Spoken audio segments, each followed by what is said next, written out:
everybody, what's up? Welcome to Most Excellent Entertainment. And with me this week is a man who is a former pro wrestler. He is a promoter. He is a family man. And he's just an all-around good dude, man. Thank you. You're welcome. Please welcome the creature feature, John Campbell. Hey, thank you for having me on. Little behind the scenes info for the people watching. We originally scheduled this months out, but things just kept happening. We kept having to reschedule, so I'm glad that we're finally able to sit down and do this for everybody. Yeah, me too. I'm excited, dude. I'm very excited to talk to you. So I'm going to start out. I'm excited to talk to you. Awesome, man. So I'm going to start out with this. Everybody who's heard the podcast or watched the podcast before knows that if I have any sort of a history with the guest, I like to kind of talk about it. So back in, I don't know, it was like 2010 or 11 maybe, I had bought some DVDs. I used to be able to buy bootleg DVDs. People probably don't even know what those are anymore. But, Right, yeah. but you used to be able to go on these forums and buy DVDs, and I would stack up on independent DVDs. And Yeah. that Before was the that, first. it was tapes. Oh yeah, tapes before that. Sure, yeah. My garage, I have just boxes and boxes full of bootleg wrestling tapes from the early 2000s and everything like that. So yeah, it was crazy kind of subculture how Yeah. we just kind of everybody was able to find each other. Yeah, when I first found eBay, one of my biggest things was I'm going to own every bit of 80s wrestling in the world now. And I would just bid on all of this 80s wrestling and get like all these VHS tapes that people had made. But Yeah. in that stack of DVDs that I had bought, there was a Gentleman John Campbell match. Oh, I did not know that. Yeah, and that was how I found out who you were. And I was like, man. Oh, I see.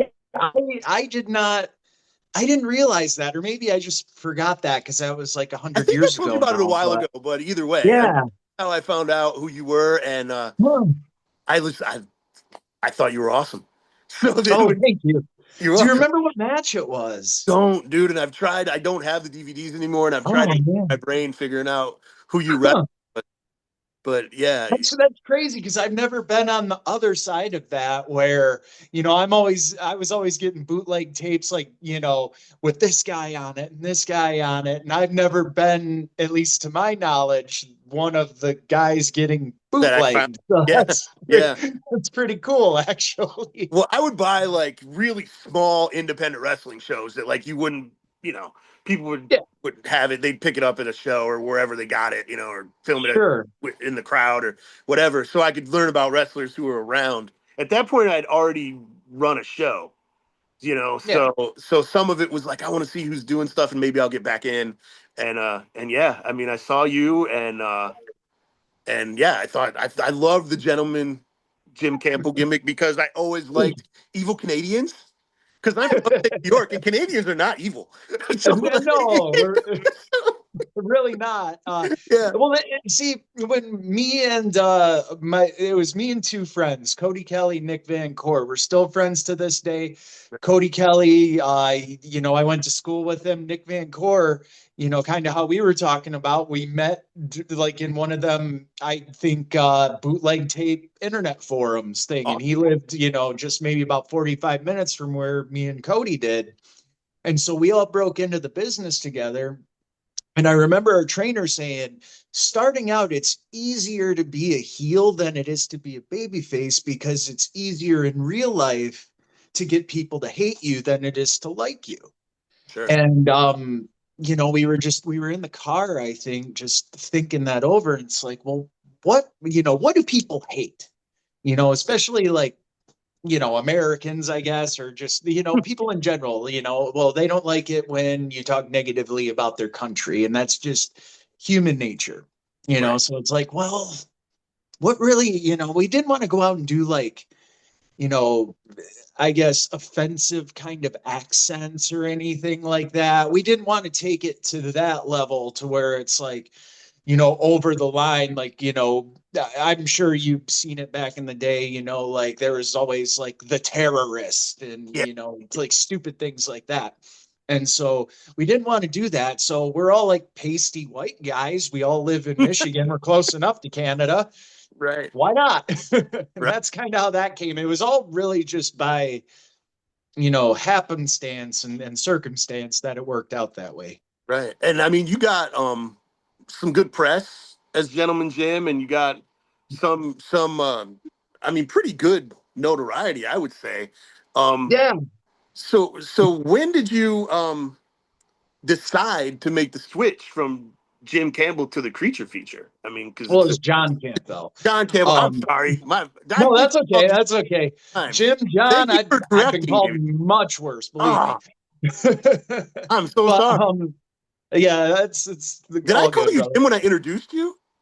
I hope. No, you Okay, good. didn't. At least I It was got only that right. it was only like the last couple of times, Okay, at and least I it's got just that right. no big deal. Yeah, how dare you? I'm sorry. Um, so the creature feature kind of came about where, you know, those guys. Oh, hold on a minute. Okay. My plug. Did you hear that? They're shooting No, I at didn't me. hear anything. But Oh, no, the plug came out of the wall for the cord of the phone here.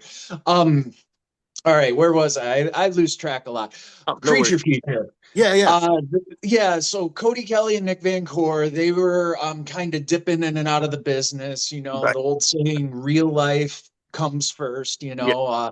Cody joined the army, Nick Van Core injured, I tried to pick it up with like a couple other people, friends of mine and stuff like that, but they weren't, as dedicated or, they really weren't somebody that you could, really trust to make all the bookings and things like that. Sometimes I would, show up and they wouldn't be there, or sometimes they, would just wouldn't show up to my house because I was always the one driving everybody everywhere.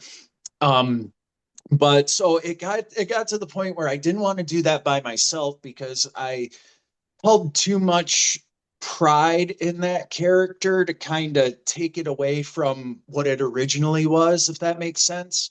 Sure.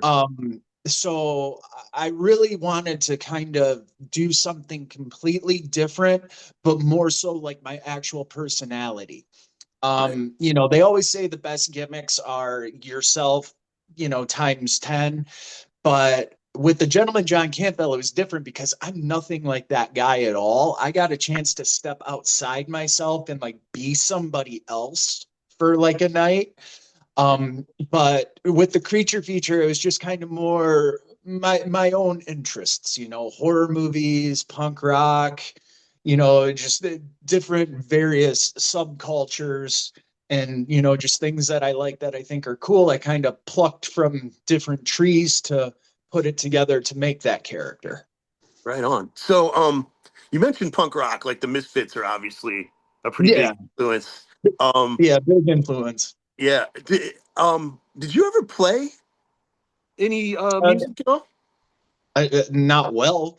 Not well. Hey, No, so I think, okay. It was me and two buddies. These yeah, guys are not in the wrestling business. right. Um, we we came up with like the dumbest thing ever. We were going to be like a noise group Yeah, because none of us could play, so we were just going to like abuse our instruments and yell. But we thought, what if we put plastic bags over our heads so people would have to come to the concert because everyone could be our last? right. Yeah, you could You die. know, it's just that's the kind of dumb stuff you think about when you're like 18, 19. You know what Yeah. I mean? So it's like, you gotta come see us. Every show could be our last. It could be a near-death experience. Oh, You know man. what I mean? I we played once, if you could Right. call it that. I think it was at a coffee shop that did like open mic. We were never asked Oh back. my God. And there's only like I think three people there anyway who probably got up and left. But Right. so That's to fair. answer your question, did I play music? If you want to call it music, maybe I did, but I really didn't. I just made a lot of noise and screamed. So people are there, like, drinking their chai tea or whatever, and you guys are just wailing. Yeah, Oh, that's just great. going nuts. That is great, man. Um, so I kind of sometimes I'll hop around a little bit because something will pop in my head. I don't do Oh, notes on that's the podcast, cool.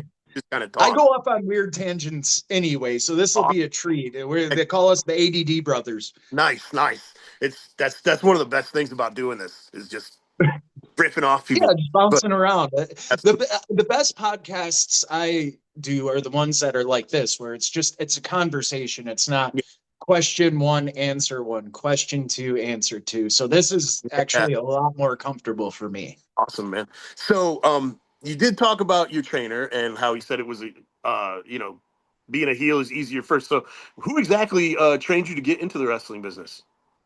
It was a gentleman by the name of Electric Eric Freedom. Okay, all right, He's okay, not I wouldn't say he's like a huge name or yeah, anything like that, but you know, if you've been around the Midwest, especially like Wisconsin, Illinois, for any long period of time, you've probably heard the name.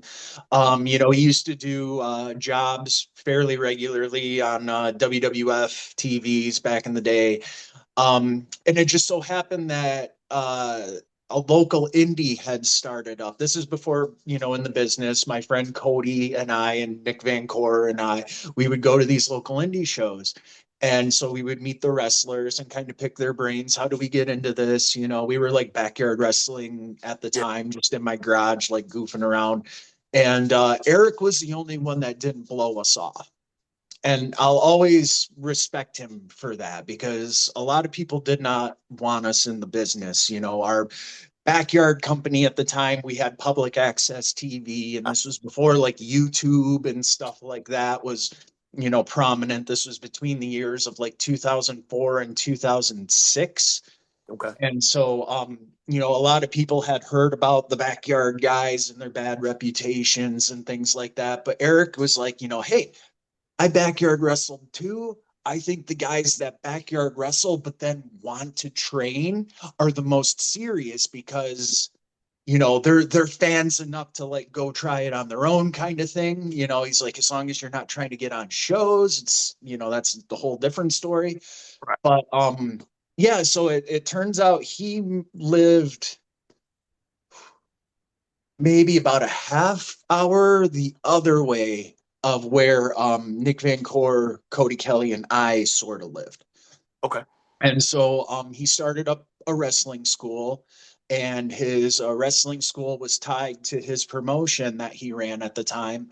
And so, like, a lot of guys like went through there, and it was really cool because, you know, like, as you continue your training, as you're developing, hey, there's all these shows that you can help on out on too, because, you know, hey, we're running like twice a month, yeah, you know. So Eric was always a really good trainer. I will never speak bad about his training. I won't speak bad about him as a person. I think a lot of outside influences kind of dictated some of his opinions later mm, on, and that's really all I'll go into with that. But yeah, just it was basically kind of just a snowball effect. You know, once we hooked up with Eric and his school, it just went from there. right on, man, right on. So do you remember like the first time you ever got out and got in front of the crowd? Like, what was that experience like? Okay. It was a bar in Flint, Michigan. Okay, There was maybe about 10 people in the crowd, and that's being generous. It was for a promotion called the Michigan Wrestling Organization, okay, and it was me versus Cody Kelly versus Nick Van Core triple threat match, and it was basically okay, like, okay, we'll put you guys all in there together.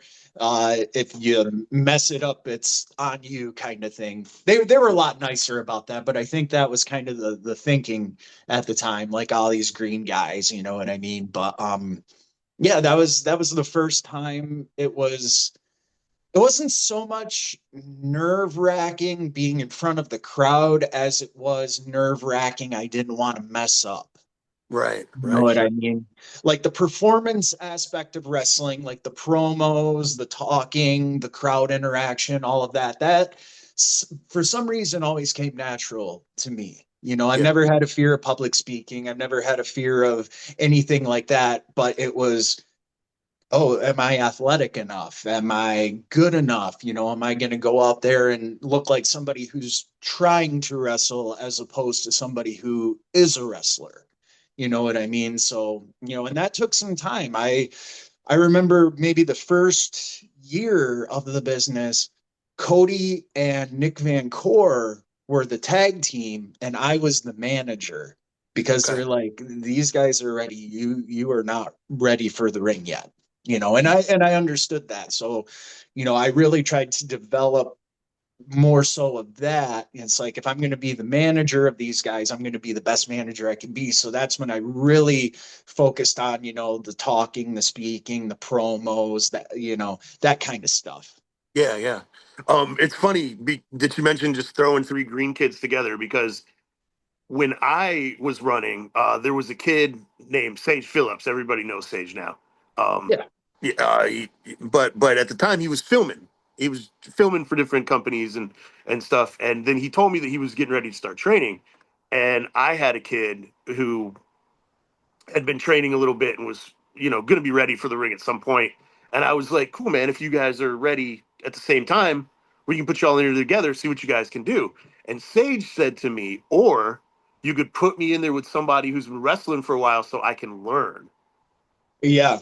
And I was like, And see, I I was just happy to be there. yeah, sure, If sure, they sure. wanted me to sweep the ring and not wrestle at all, hey, Right, aye, right, aye, Captain, hand right. me a broom. You know what I mean? But no, that's honestly, that's the best way to approach it. And that's kind of Yeah, the approach that I take now booking IWE.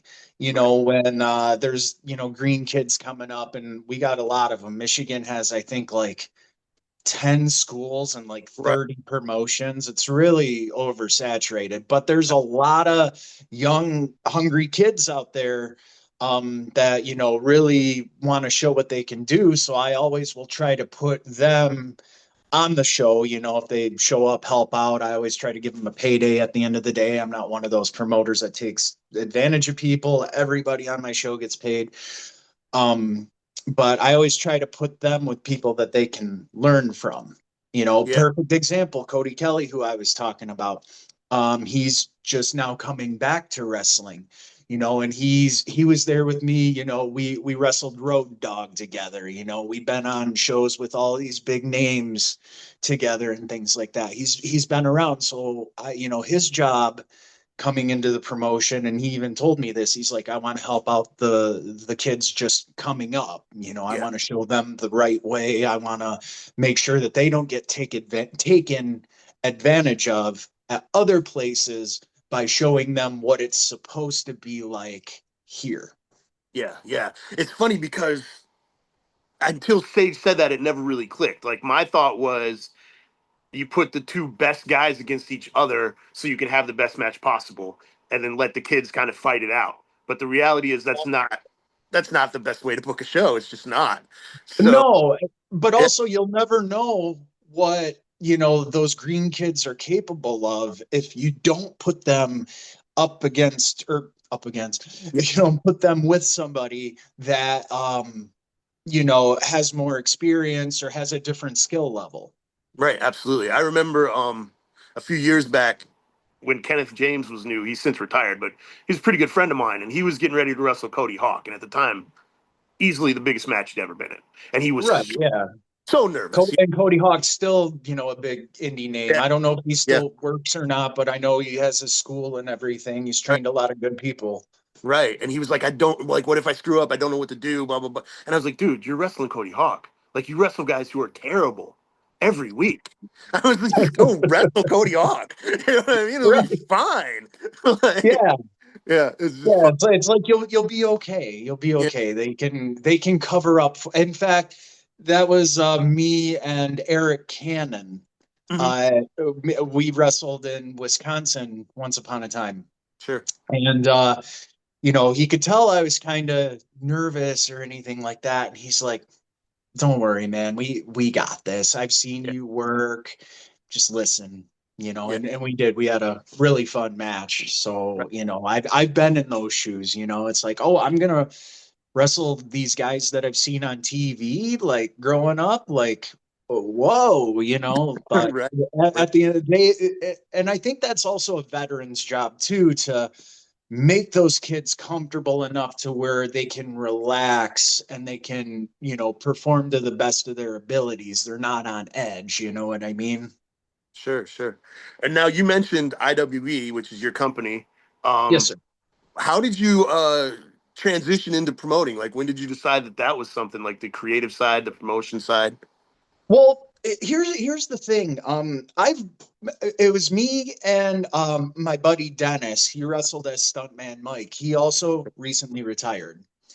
We would go to these indie shows and things like that, and we would kind of see things that, like, maybe people like this shouldn't be in a locker room, or maybe people like this shouldn't really be on shows wrestling. I won't name names, but the straw that kind of broke the camel's back is, there's a wrestler here in Michigan who, thought it was the funniest rib ever to like pull knives on people and like corner them in the locker room. Wow. Okay. Yeah. You know Wow. what I mean? And so it was like, this is just, it's a scum. I'm not speaking for the entire business. I'm not speaking for the Of course. entire state of Michigan or wherever. Right. But we were just kind of like, man, I'm tired of like driving 8 hours to sit in a locker room full of like scumbags that Mhm. don't even want us here anyway, because we're taking spot from their friends, or any other kind of indie BS that they can think of. And so we were just kind of sitting around one day off. We had a promotion, we'd do it this way. If we had a promotion, we'd do it this way. And he looks at me and he's like, why don't we start one? Yeah. It's like, we know enough people, we can sit down and, think about like what the startup costs would be. And then, of course, you always forget about the 100 things that, you didn't consider before you start a wrestling promotion. But it was me and him, and me and him ran that up until just recently when he stepped away. Right. Just different responsibilities. He's in his 50s now, and he's got kids that are grown up, and he has to kind of take care of just different responsibilities. Where me, it's me and my wife. We don't have any kids. We have a Yep. dog. You know what I mean? So we can dedicate more time to, like, the flyering and the, promotion and the marketing and all of that stuff. But so really, I want to say for the past, I mean, for 10 years now, over 10 years. We started this in 2014, but we've always booked the show. Just I always kind of kayfabed it, because I was also wrestling on the show too. And so it's funny though, because after I announced my retirement and that I was booking and this, that, and the other, I had a fan message me, oh, so that's why you lose all your matches, because you book the stuff. And I'm like, yeah, because I wasn't one of those guys who had to go over like all the time. I Right. just, but anyway, so now it's me and my wife. She is smart, smart, smart, not just about the wrestling business, but business in general, and so really, this past year we've like looked at things and revamped things, and we're finally in a position now to where maybe IWE can be like our job. Right on. You know what I mean? Instead of like I don't want to call it a side hustle because that makes it sound like you don't like it, but like a money making hobby.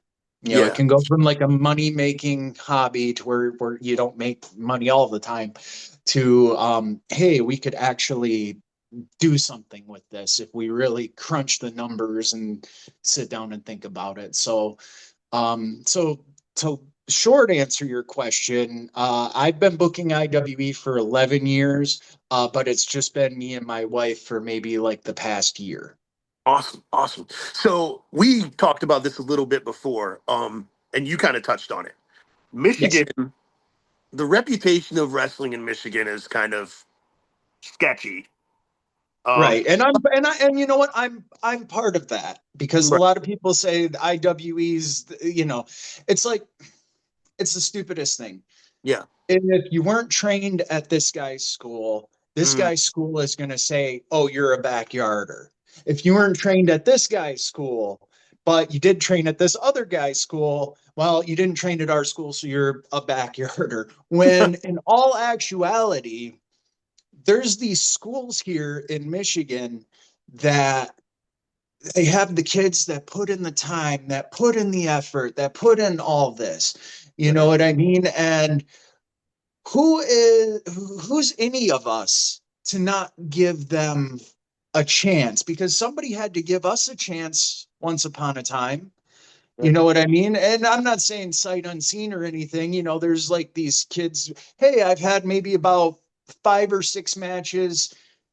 Here's what it looks like. Can you do something with Yeah. me? Yeah.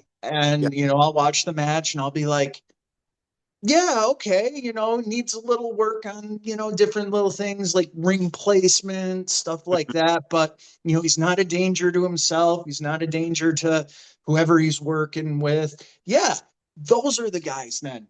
Put them in with the vets, put them in with the guys because that's how they're going to learn. Right. But a lot of Michigan's quote bad reputation is just, can I swear on this? Yeah. Yeah. Absolutely. Yeah. It's just promoters who have some sort of complex and they need to have like a dick swinging contest to prove something to themselves or other people. That's Sure. really how I see it from the outside looking in. Okay. Me, I just tend to my garden and I tend to my, Yeah. myself and what we're doing. I try not to get dragged into all that because Michigan's full of drama too, Yeah. and just how Yeah. indie wrestling can be. Sure. But yeah, just I think a lot of the Michigan reputation is just the dick swinging contest. Like, oh, Sure. they didn't come through this school. And granted, yeah, a lot of schools are better than others. Right. Don't get me wrong. Somebody going to community college isn't going to get the same education as they are in Harvard. Right. However, the people going to community college are at least going to have that base understanding. So when they do get that scholarship to Harvard, they're not going to go in blind. Right. Sure. Sure. Yeah. I mean, you kind of answered where I was going with that, but basically, whenever you hear about drama in the Michigan wrestling scene, your company's not involved. So that was Yeah. that was We where I, yeah, what yeah I was we thinking. really Like, don't. The yeah. only drama that I think that we've ever been involved in, or I personally have ever been involved in, is I'm not afraid to like call people out and say you're wrong Yeah. for doing this. Yeah. You Which I know mean, what I mean? And not that I'm anybody, but it's like, there's right and wrong, and there's, being, upstanding and then being a carny, right. and I get it. Of Wrestling is course. a carny business. It can be a shady business, but why Yeah. does it have to be? Absolutely. Yeah. For sure, man. Um, and you've mentioned a couple times now that there's like a ton of schools in Michigan. Um, Mhm.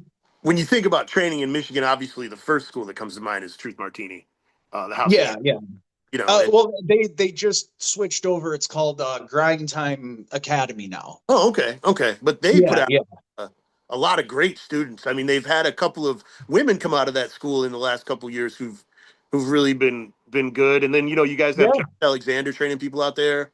So Mhm. so yeah, I mean, there's no I'm trying to think of the word. No shortage of good kids coming out. Absolutely. Yes. So yeah, I mean, when you're looking at who to book, and you're looking at young kids, are you looking to give maybe the kids from the smaller schools a shot, or do you first look to like people who are trained by Josh and people who are trained by Truth and stuff of that? Honestly, and I'm not saying this like in any sort of like negative way, Sure. but like where somebody trained isn't so much of a priority to me as if, whether or not they're safe Hmm. and whether or not I can do something with them. Okay. Hey, this is a good gimmick. Let's get it in front of our fans. This guy right here is going to be the perfect foil for what you're doing. kind of Awesome. stuff. You know what I mean? Like I don't look at it from that pro wrestling bubble. I look at it as like, our fans are really going to dig this guy. You know what I mean? If he's a little rough around the edges, or she, if they're a little rough around the edges, that's why we have people who can work with them and bring their game up and make them better, so they're not so rough around the edges. But where a person trains, I mean, if I knew like the person training people shouldn't be training people, I probably would direct them, hey, maybe, go to a different school and get some polishing before you hurt yourself or somebody else. But, it doesn't really matter to me if they come from this place, that place, or the other place, as Okay. long as we can do something with them, you Right on. know? Awesome. Awesome.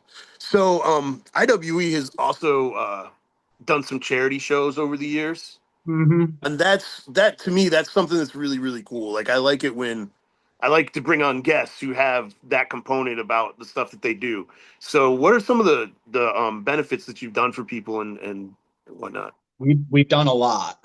So the regular place that we run our shows out of, it's called the Artesia Youth Park. And man, I would have killed to have something like this when I was a kid. Like one end is a full-size basketball gym. That's where we have our shows. And then out the one door, there's like a cafe with like a stage where you can do like presentations or have like small concerts. Then you walk down a hallway, take a right. There's a full size skate park down there. So it's like a really cool place. But, much like most, I want to say businesses, in the past like 10, 15 years or so, they were struggling. Yeah. And so we set up a deal with them because as a nonprofit, they would get grants to help fund their place. And we could do that based off of how many people they have use the facilities. So they Nice. cut us a really good deal to run our shows there because they, get the grant money and everything like that. Yeah. But we, I want to say this was back in like 2018 or 2019 now. We helped them raise enough money so they were able to burn their mortgage, and I'm really proud of that. So that place is just theirs. As long as they can keep up on like the taxes and whatnot, I mean, they're not indebted to anybody. So I'm really proud of that. We've done a lot of work for veterans organizations. The Veterans Memorial Park of Oscoda, Michigan. We did two fundraisers up there to raise money for them to, update the facilities and, get new things into the park and stuff like that. So I'm really proud of that. We worked with Relay for Life a few times. Really, we've worked for, if not organizations, I mean, our one of our wrestlers' sons was, diagnosed with diabetes a couple of years ago now, and we did a benefit show for them because the costs of everything, and it was right around Christmas time too, so to like have the wrestler, I won't name names or anything, but to have that wrestler come up to me and say, because of what we're doing here, I'm able to give my kid a good Yeah. Christmas. Yeah. What better feeling? There's so much negative stuff with pro wrestling, like you see stuff like that Raja Jackson Oh, and all of the stuff yeah. that kind of goes with that.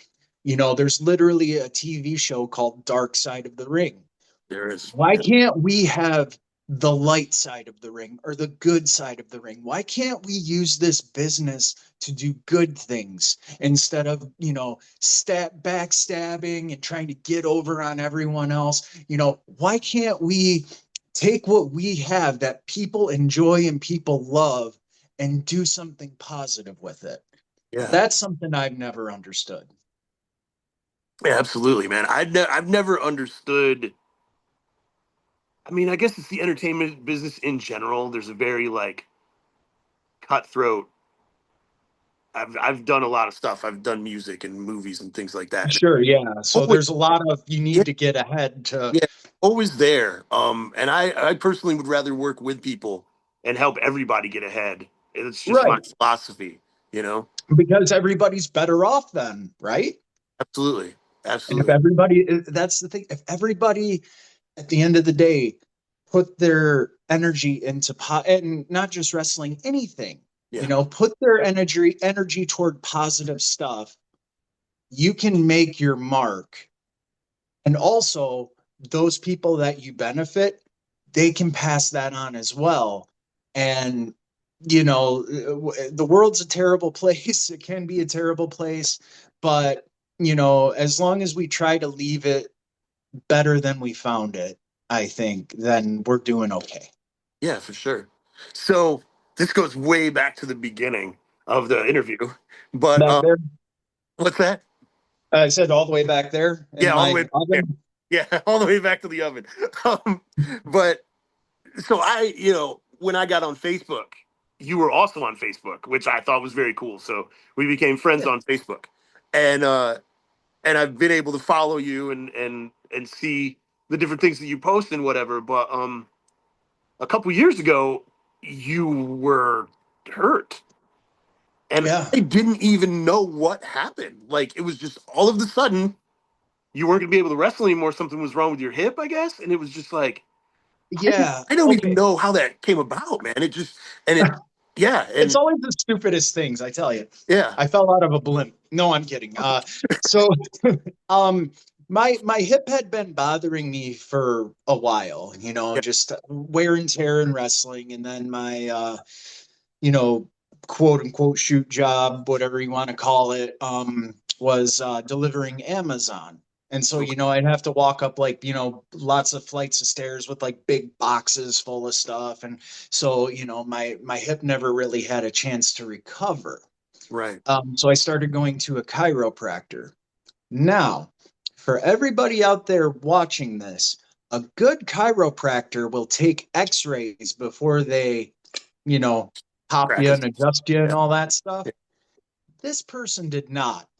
And so, I was telling him, oh, I got like a lot of pressure and pain in my hip. And, he would pop it, feel good for like maybe an hour, and then it would start to hurt again.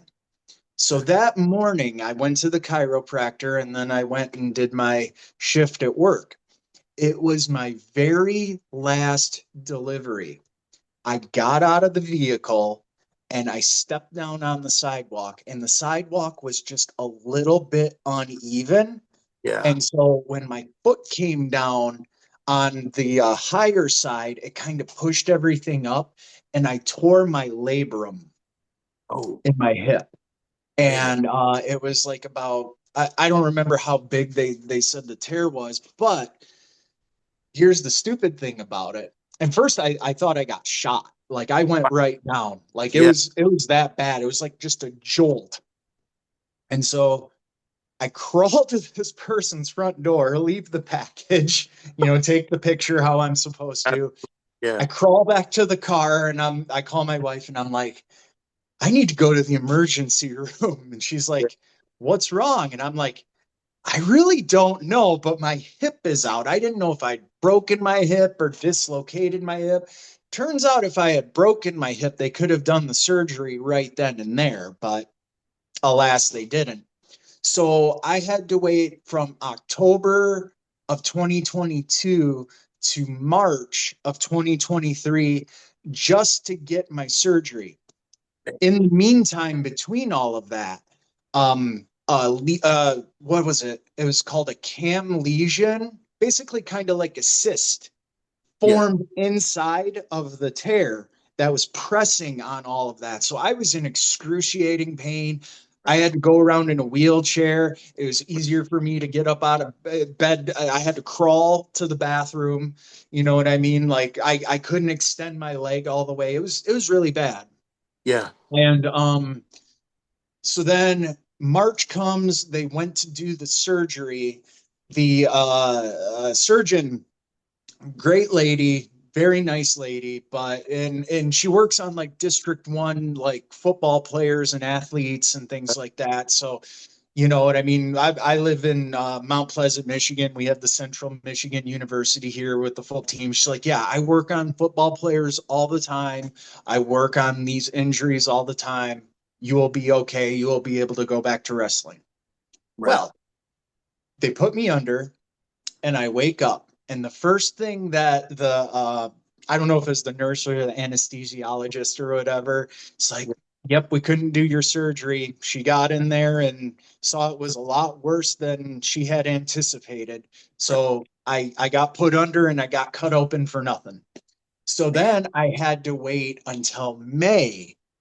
I had to go to like a specialist, like one of the top people in the state, to get this fixed. And so May, I finally got it fixed. But from October to May, it was just one of the worst ordeals I'd ever been in. Yeah, I remember the recovery time was so long, man. Yeah. It was, yeah, it seemed like I don't know if you ever felt like this, but for a while to me it seemed like you might not have made it back. Like I was like, man, this is such a bad injury. I Yeah. wrestle again.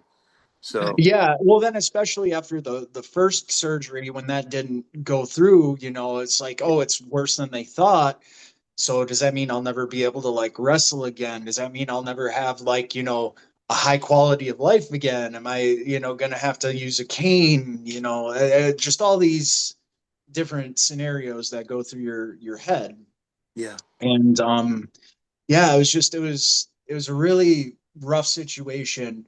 And then about a month before I came back, I Hmm. ended up getting COVID. And the COVID is actually what put the kibosh on my career. Yeah. Yeah. COVID is Yeah. man.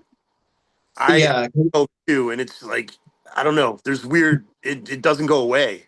You know. Right. Long haulers, they Yeah. call it. Yeah.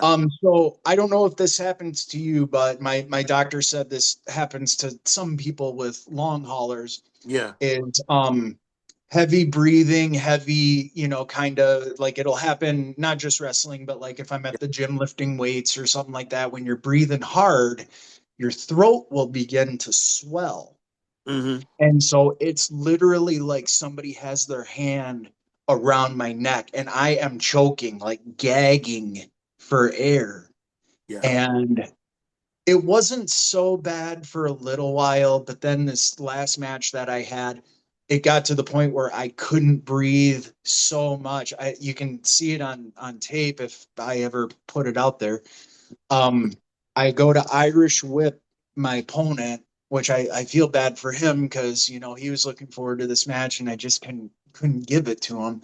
I Irish whipped my opponent, upon the psych into the corner, but instead of doing the path where you press on their back, I Yeah. almost did it kind of like the Sandman, where I just like pulled him and I fell backwards, Oh man. falling back because I passed out. I blacked out. Wow. Wow. Yeah. It's Oh like, and so, I called an audible. I'm like, hey, I'm gonna get up, bump me, pin me. yeah. And so that's just kind of how it ended. It didn't end on like, I didn't have like that retirement match. I didn't have that. It was just like, no, this is getting to the point where it's too dangerous. I'm Right. I'm gonna, hurt myself. I'm gonna hurt somebody else, and Right. we just can't have it anymore. So, it's bittersweet, Yeah. but but I am looking forward to like the next chapter of, okay, now I don't have to worry about my match on the show. I can help everybody out with their matches, how I should have been, but didn't necessarily have the time to do as the promoter, as the booker. Right. There's a lot of like, hey, you're the vet in the match, whatever you want to do for a finish, do that. But now I Yeah. can really sink my teeth into that more and really help people, you know, structure their matches in different ways to where they can get more out of, what they already do. Yeah. So I realized pretty quickly that I was a horrible wrestler, but I've always been I, no, I was bad, dude. I was so bad. But I've always been, a pretty decent talker. Um everybody's their own worst critic, man. I think at sometimes I think, oh, I'm the worst wrestler Michigan's ever seen. You know oh what I mean? What I but mean? so people every time I need an authority figure, people were always like, "You should just do it. You should go be the commissioner." And I hated that. Like I could Really? imagine having a match. Well, on my own show. And I Sure. cannot imagine having a match to think about and running the show. Like Yeah. that's a lot. Well, So it's very nerve wracking, and I don't want to say like I do all this by myself. Like I have a really good team. Like when Dennis was with us, Dennis would run the locker room. nice. While I was kind of doing that other stuff or taking care of the building. My wife, she runs like the front of the building. Where all the merch is and admission and all of that stuff. She handles the money. And then we have his name's Scrappy Joe. He's awesome. He made all of our belts. JDubBelts.com. That's with 3 B's. Check him out. Best belts in the business.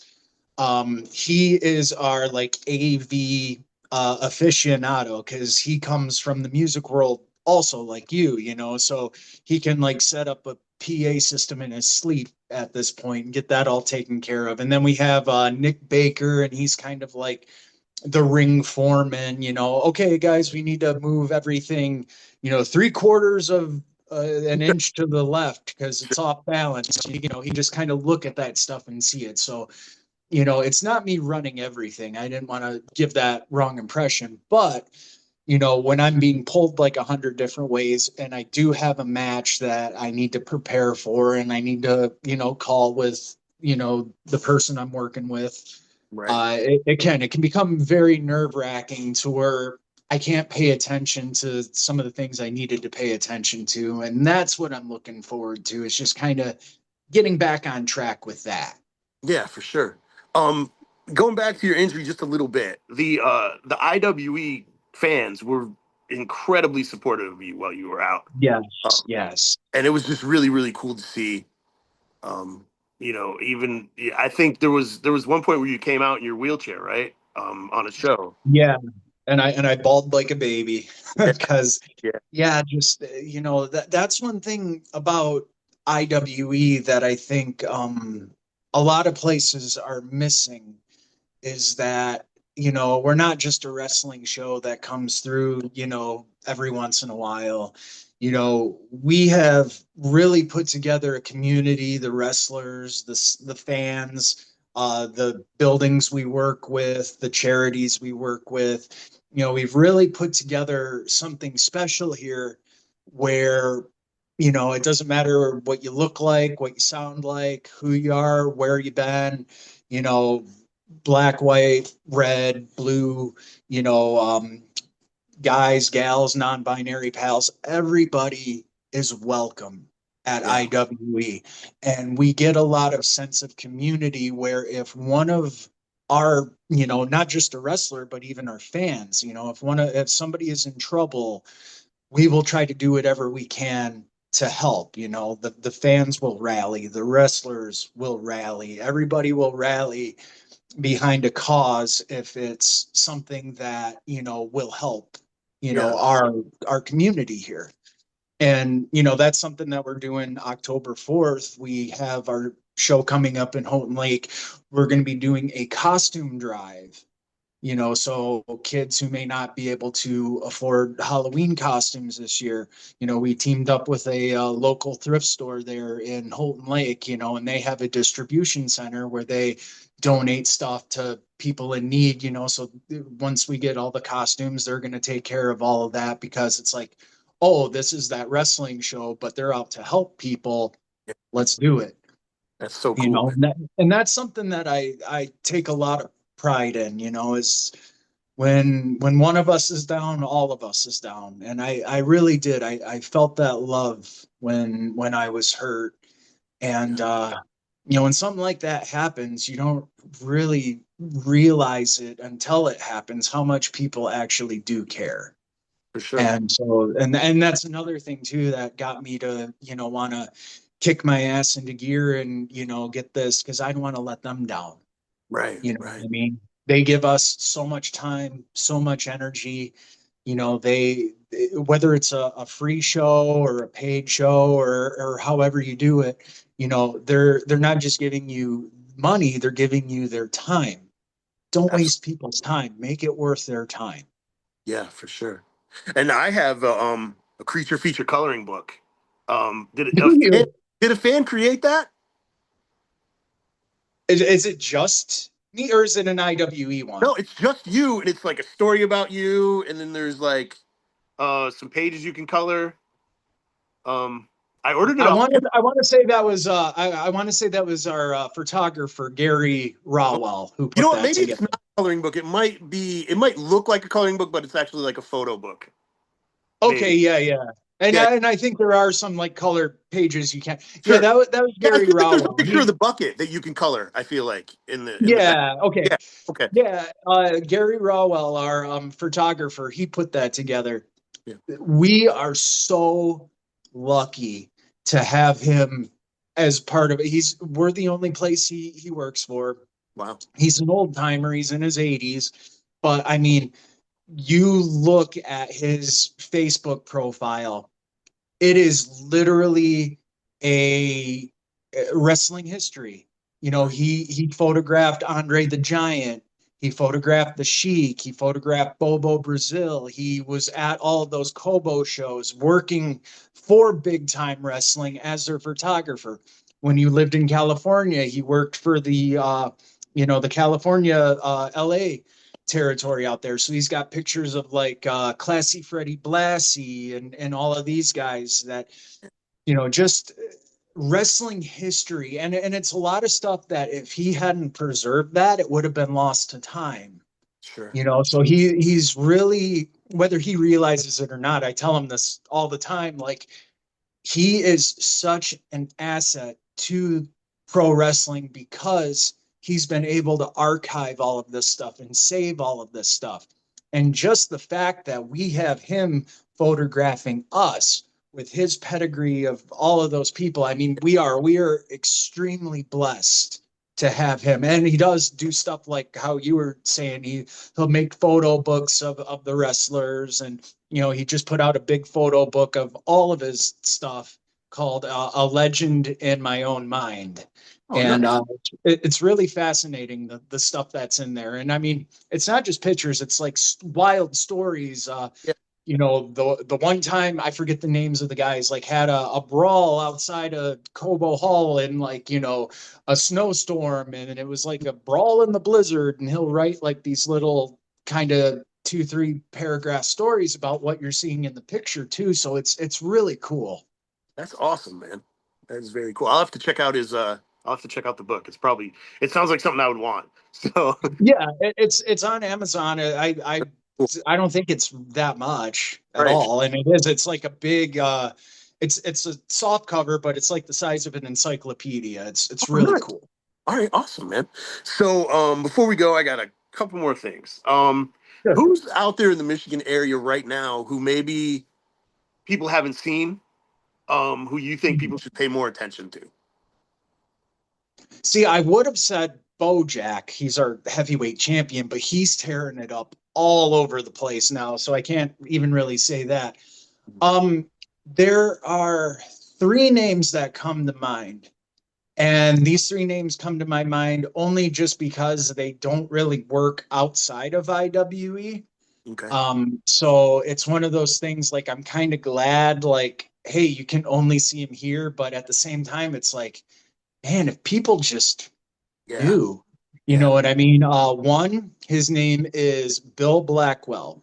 He Okay. is a legitimate, I want to say 6'8" or 6'9", and like 400 plus pounds. Wow. Like he is a giant, but he can move in the ring. I mean, like, he's not doing moonsaults or anything like that, but you watch him and it's very reminiscent of like a Bam Bam Bigelow or a Vader or an Earthquake, just how smooth and fluid he can move. And Okay. it's like, man, if people, I don't know, I get, again, this is going to Yeah. sound a certain way, but it's like some of these promoters are afraid to make money. You Yeah. know what I Yeah. mean? You put him on the card, Right. come see the real life giant. Yeah. You know what I mean? And he towers over everybody, especially on the indies. You know what I mean? I'm Sure. like 6'4", and Right. I was on like the big side, and I have to look up to this guy. Yeah. So Bill Blackwell's one of them. Cody Leedy is another one. Okay. Not just in the ring, because he's great in the ring, but his gimmick, he does like a 80s rock idol kind of gimmick. You know, he plays the belt like the guitar and all of that stuff. Really entertaining to watch, really solid in the ring, but just a really, really good person. Like just a very, very good human being, somebody you would want in your locker room, somebody that you could benefit from having in your locker room, and somebody that just doesn't bring the negative vibes, you Nice. know. And the last one, and this is going to be controversial Okay. because he has his critics inside the business and outside of the business. Okay. I'm going to go on record and say if Derek Crow could just kind of keep his head on straight, he Yeah. could have anything he wanted in this business. All right. Awesome, man. Cool. Good deal. I'll check them out. Yeah. It's funny you talk about like big men who move. My favorite big man of all time is Boss Man. Um, Yeah. Yeah. Because Boss Man's, he's so underrated yeah, too. yeah, and people don't understand how hard it is for a guy his size to slide under the bottom rope and punch someone in the face. Right. People Yeah. don't get it. The guy weighs like Yeah. 340 pounds. Come Right. And how many times have we, like, I think this happened to like Jushin Liger. I think it happened to Maven. How many times you see the dudes, have that size doing like the baseball slide, like whether it's yeah, between somebody's legs or outside, and they end up getting caught up under themselves and yeah, breaking their legs. yeah. You know what I mean? So, And like, did it. if somebody 240 pounds, is doing that, somebody who's 300 pounds to be able to do that and to do it so fluidly, Yeah, it's yeah, amazing. I've always been a Boss Man fan. yeah, yeah. I love Boston. Um, You ever see any of his All Japan I have. stuff? Yeah, yeah, I have. Yeah. Okay, yeah, because I was going to say there's a match with Kobashi Hmm. of his. I don't remember if it's a tag, but I remember Bossman and Kobashi are Sure. in it, and they Yeah, tear it up, man. They're good. yeah. I used to have some All Japan tapes. Penta was on there before he got big. Yeah, Like crazy yeah, stuff to watch, man. Tenta used yeah. to be a Well, regular sized guy. Like it's right. wild. Well, this was Yeah. after the WWE run. This was after WWE, but before he went to W- WCW. So it was like kind of that weird kind of 93, 94 period. So he's working that style, but he's like dressed in all the boss man stuff. And Okay. so it is. It's just it's a really kind of like, oh, you don't see that every day Right. kind Sure. of Yeah. stuff. But yeah, boss man's awesome. Yeah, he's so good, man. And so then the last thing is just you already talked about October 4th, and you can talk about that again, obviously. But what stuff do you have coming up? What can we look forward from IWE? Where can people find you on the internet and all that good stuff? Well, I can't reveal everything, Right. but starting October 4th and beyond into the next year and the following year, we're going to be doing some really big things that not a lot of indie companies, uh, whether in the area or not, are going to be doing. We're really focusing hard on bringing up our presentation so we can, and this might be a pipe dream, but we can, stand side by side by like, Wrestling Revolve or GCW or as far as presentation goes. Yeah. So we're really going to be upgrading a lot of that stuff. We're going to be bringing in new faces, old faces. Some people will be kind of dipping in and out. Some people will become mainstays. But what I can tell you Mhm. is October 4th, when we come back to Houghton Lake. Like I said, before doors, we're going to be having a costume drive. The Ghostbusters are going to be there. There's these two Ghostbusters groups Okay. here in the state of Michigan. They have all the equipment, they have all the like the coverall uniform and Yeah. stuff, and they have the car. And Oh, so we're gonna have photo ops with the car, and that's absolutely free for our attendees. oh, We're gonna have the sundry artisan circus performers performing there during intermission. Lots of awesome matches. You know, Bojack defends the heavyweight title against Trevor Strad. Trevor Strad's another one to look out for. He's tearing it up all over Michigan, but you know, it's just a matter of time before somebody sees him. And that's another thing too, is like, you know, nobody, I don't want to say nobody, but it's hard for some people to admit, like all of the people you see in Michigan, you know, a lot of them got their start in IWE because, hey, I will take that chance on these guys. Sure. And he's one of them. He's somebody that, and I'm not saying if, I'm saying when he eventually shows up in GCW or Ring of Honor or even AEW or WWE. You Yeah. know, I will be proud to say he got his start here. Right And on. you know, but he'll be going after Bojack's heavyweight title. Cody Leedy will be defending the Gladiator title against Player One Derek Crow. The tag titles are going to be on the line. We are having the first ever women's casket match in the state of Michigan. Now, Oh, see, wow. I thought we might have been able to have the first one of all time, but somebody beat us to that. But it's definitely the first one in Michigan, and Oh, that's going to be Adina Jade versus Juniper Gates. oh, cool. On top of all of that stuff that we just told you, admission is only $10 at the door with kids 10 and under free. And that's a big thing with us. Wrestling today, you see it with WWE, you even see it with indies. You know, and I'm not talking indies like, hey, we're going to load it up with names. I'm talking like the same guys you'd see, you know, at any other show down the street. When they're charging so much per ticket, they're pricing their fans out of being able to go to the shows. Pro Yeah. wrestling has always been for the working class, right?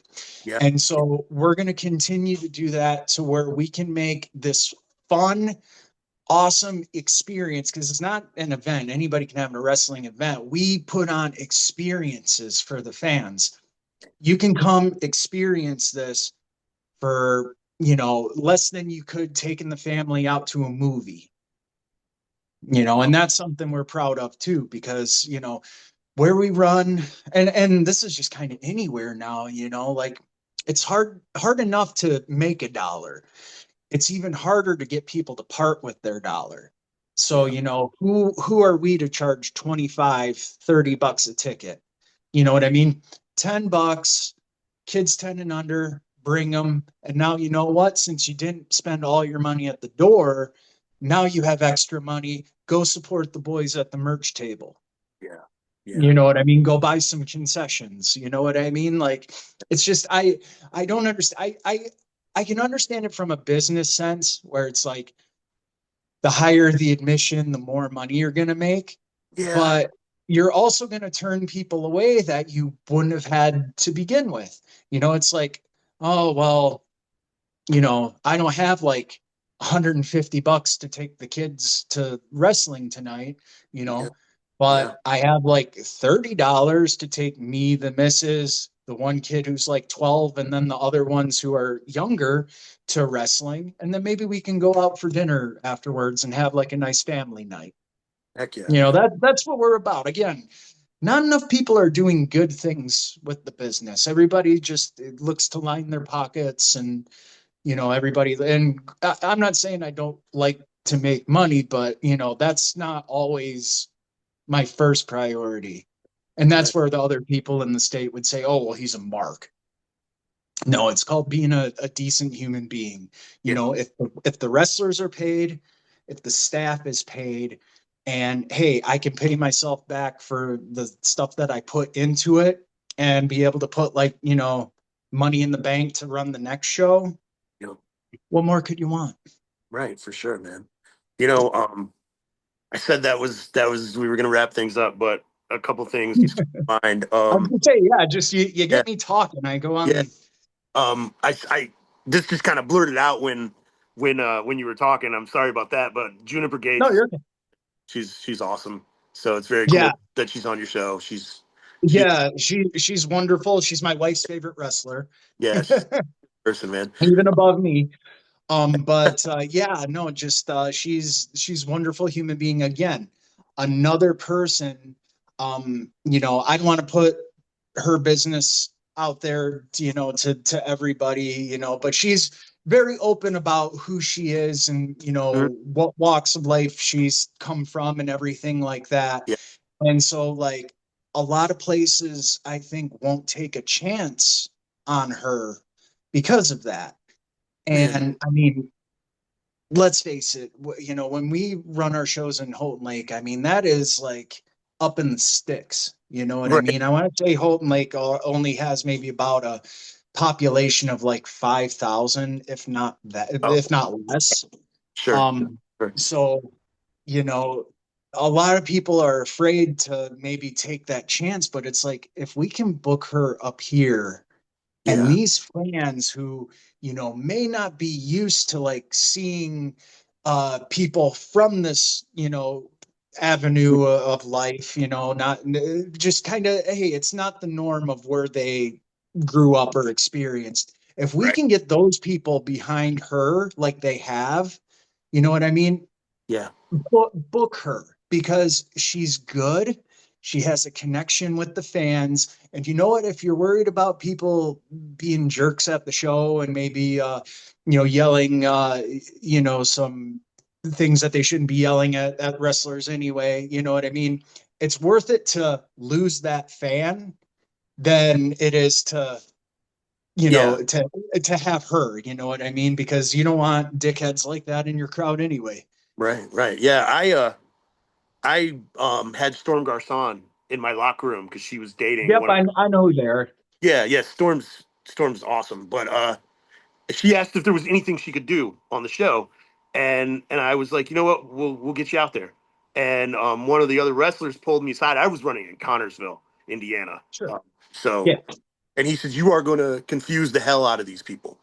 And I was like, dude, just let me do this, you know. And Right. so we had Big Mama is, in the NWA now. She's amazing. Let me ask a question, Yeah. and this is just my ignorance talking. Is Big Mama the same person as Super Oprah?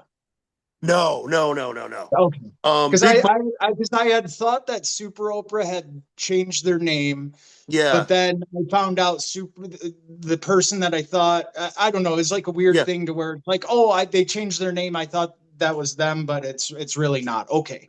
Okay, so Big Mama is Roger Ruffin's wife, who runs Okay. NWA in Ohio. Um, Okay. Okay. she does Sure. a Sure. bike gimmick, but she's amazing. She's been wrestling for almost 20 years. She can do anything. So she was out there, um, and she won. And we were putting together a new heel group, and they attacked her. And Storm came out and chased them off. And Big Mama and her celebrated in the middle of the ring, and the crowd went nuts. Yeah. And that's, I didn't just send her out there cold. I put her in a situation where they knew they were supposed to love her, and they did. And no one, 100%. yeah. That that's So that's the thing too. And again, I know sometimes when I feel weird saying this kind of stuff, yeah, but I've been promoting for like 11 years now. I've been pretty successful at it for like 8 years of it.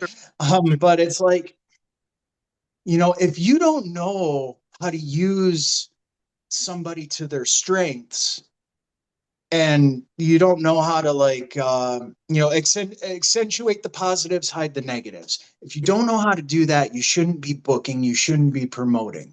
yep, We have a wrestler named Creator Wrestler, and his name's Creator Wrestler because his gear is just a random hodgepodge. It's like what a kid would make on a Creator Wrestler on a video game. yeah, You yeah, know what I mean? When he came to us, he's like, all right, kid, what do you know how to do? He's like, well, I know how to bump. I know how to run the ropes. Like, long story short, like his trainer kind of, I won't get into that, but let's just say there was a lot to be desired.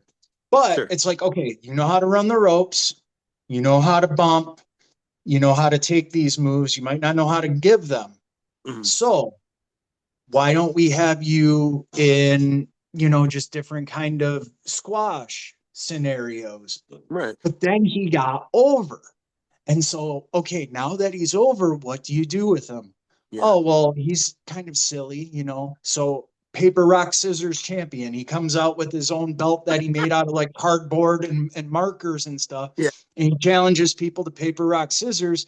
He wins the paper, rock, scissors, but then he gets the crap beat out of him. You know what I Oh, mean? But that's even though he lost the match, he can still get on the mic. May have lost this match, but I'm still the paper, rock, scissors champion. You know what I mean? So it's like you can take somebody who may be limited in certain ways, but if you find out what they're good at in other ways, you can make it work. absolutely, man. And so for somebody to not book Juniper Gates because they might not agree with her lifestyle or things like that, I think that's absurd. Yeah, for sure. You have all this talent out there, give them a chance. Absolutely. And then the other thing that I wanted to talk about too, Did you freeze? I think you uh froze. oh, you Uh-oh. froze too. Okay, what's going Hey, on? You're frozen on my side, and I guess I'm frozen on your side. Oh man. Hey, are you there? Ah, let's see what we can do here.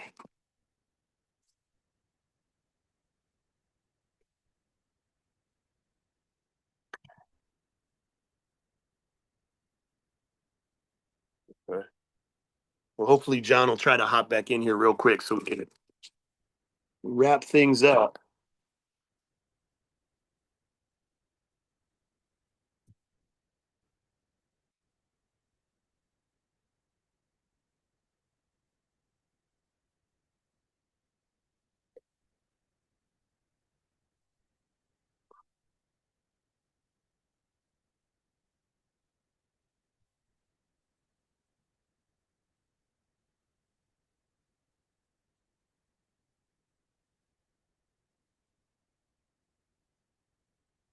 hey, can you hear me all right? Okay, you're back. Yeah, I don't know what happened. Our Wi-Fi just all of a sudden stopped working. There we go.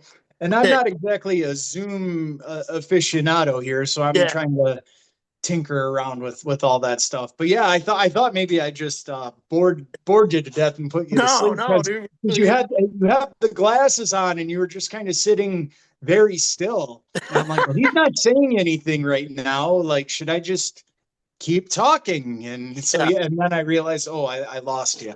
Yeah. No worries, man. So, Tyler, fix that, please, sir. Yeah. It's my producer. Um, but yeah. So, what I was gonna say was Evan Ginsberg is probably the most outspoken person on wrestling prices. Um, he's constantly talking about how people are constantly upping the price on things, and wrestling has basically become like something that you can only go to if you're rich. At this point, I mean, Yeah. and Yeah. It really it sucks. It's yeah. sad. Yeah, and I saw a fan the other day post, so is $30 the new standard admission price? And it's just like, Shouldn't man, be. yeah, it absolutely shouldn't be. So the fact that you are keeping your ticket prices at $10 and IWE is honestly one of the bigger companies in the Midwest. If you look at like the Thank draw you. and the production quality and the wrestlers that are there, you're welcome. And yeah, I mean that's impressive, and I just wanted to say that that's really cool. Like that was honestly what I wanted to end stuff on, was that is a very cool thing for you to do. Oh, Um, thank you. yeah, And again, if you promote it right too, you can have your admission for $10 and you'll get enough people to come to the show that you'll make it up on the back end anyway. absolutely, absolutely. I mean, if you're only drawing 50, 25 people, whatever, charging $30 isn't going to help things. No, You it's know? really, it's So really not.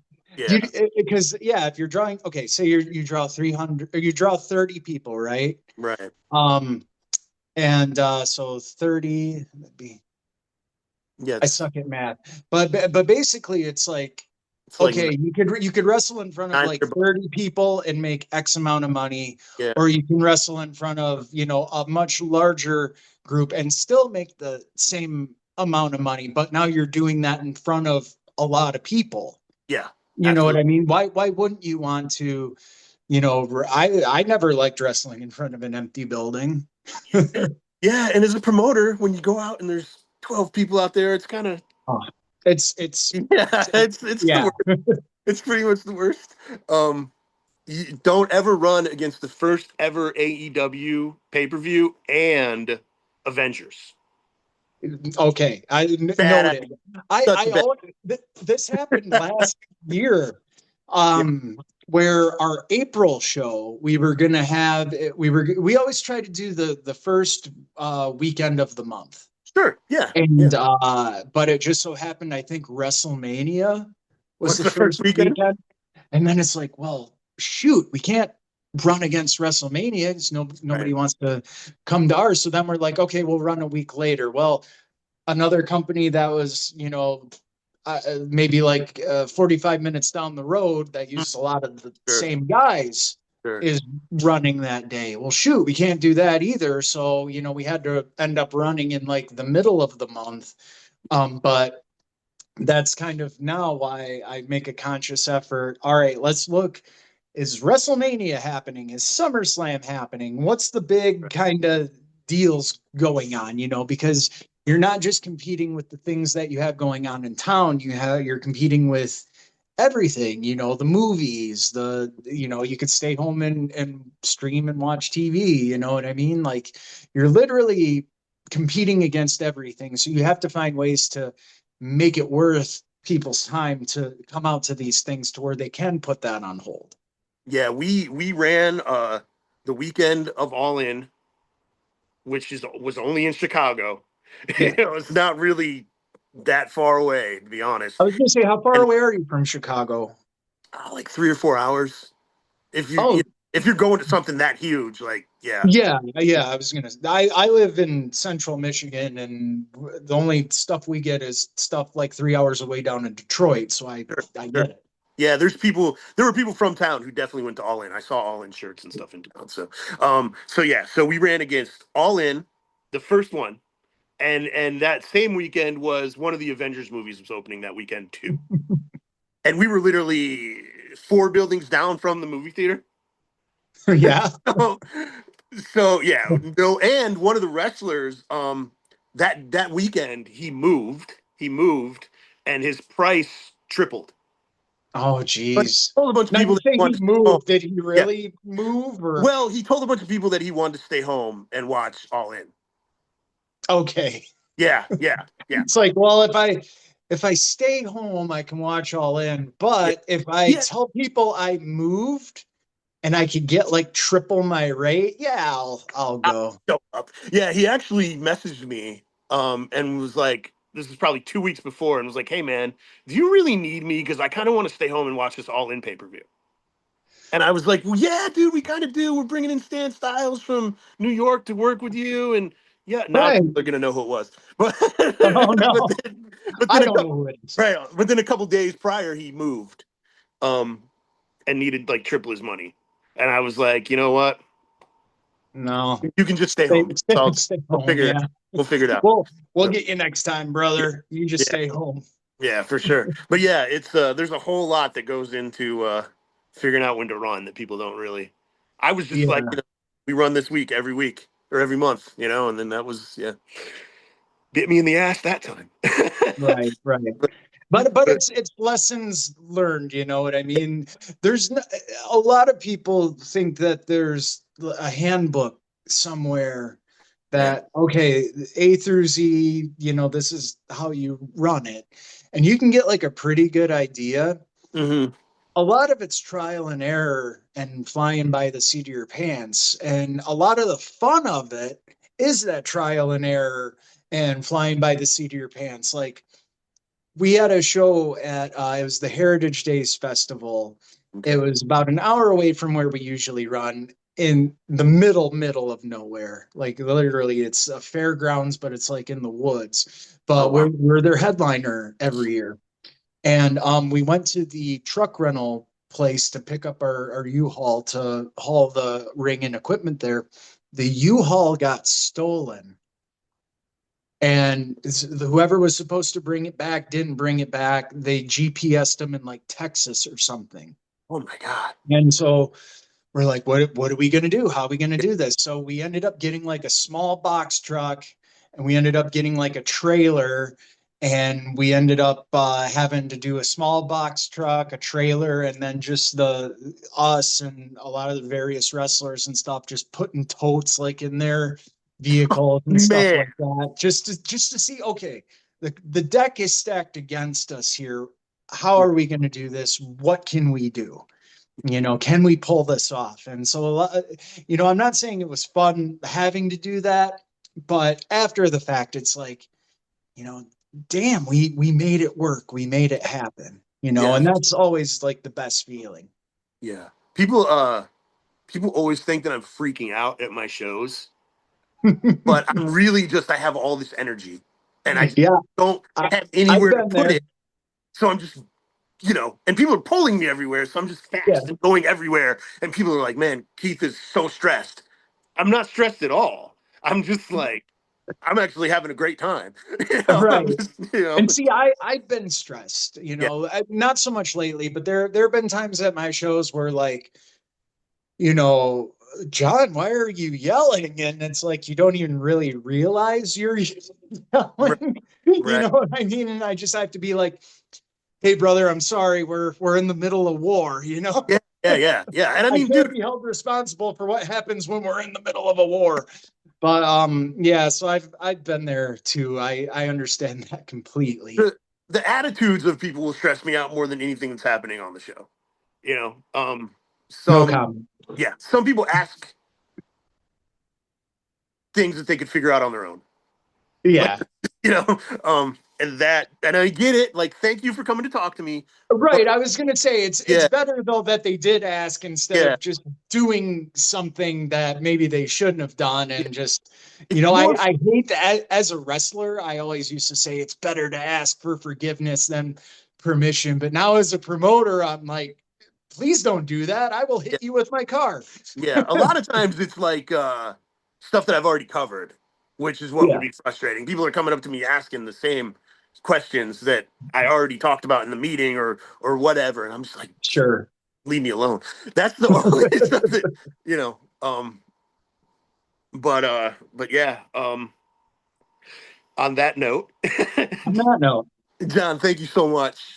This yeah, has thank you for so having fun, me. man.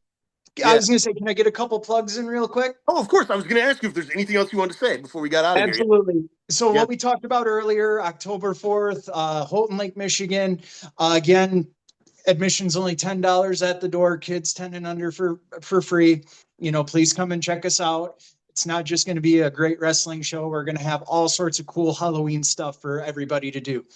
For more information on all of that, you can check us out online, iwegladiators.com. It's not so much a website as it is just a hub to get you, okay, here's the social media, here's the YouTube page, kind of things like that. The best way to follow us and what we're doing is on our Facebook page. It's facebook.com/Imperial Wrestling Entertainment.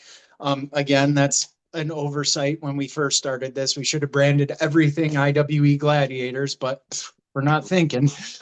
So if you search IWE Imperial Wrestling Entertainment on Facebook, will pop up. The flyer is two zombie wrestlers with 3D glasses because it's Ring of the Living Dead Part 3 in 3D.